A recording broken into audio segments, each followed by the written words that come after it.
In order to practice Bardo, you have to be awake, be conscious, not dream.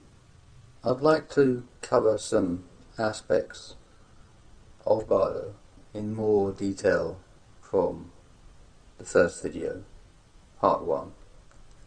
One of these details is, why do I have a substantial experience of Bardo, of this death state? The quick and palatable version of this answer is that I was on dialysis for a couple of years when I was 17.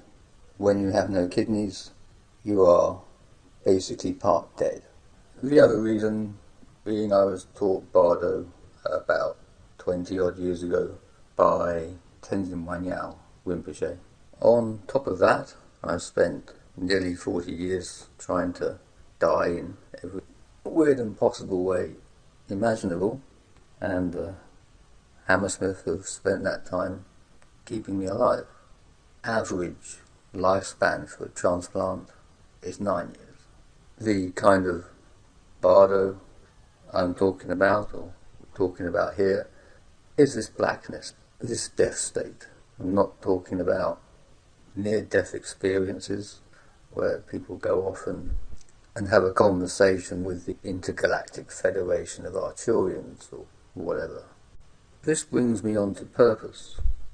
What is the purpose of this Bardo energy, this blackness? When people discuss in some academic or intellectual fashion, particularly the Tibetan Buddhism, what is missing is what is the purpose. And with most of the Buddhism, maybe all of it, the purpose is not yourself. The purpose is to help other people. If you're to apply some logic, then the purpose of Bardo is not going to be so that you can go through death state in the best possible way for yourself. That's not that logical. The purpose I'm going to suggest is that this blackness, this black energy, which permeates the consciousness, is there to facilitate a certain type of bodhicitta, a far more advanced bodhicitta. When we look at the bad things people do or say, this spitefulness, it's always very similar. A similar mechanism, it even feels the same.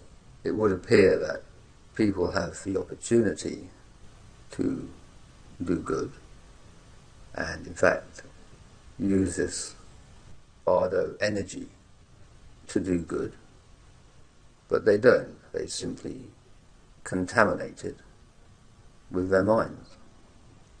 The meditation is very simple, and I'll give it to you here.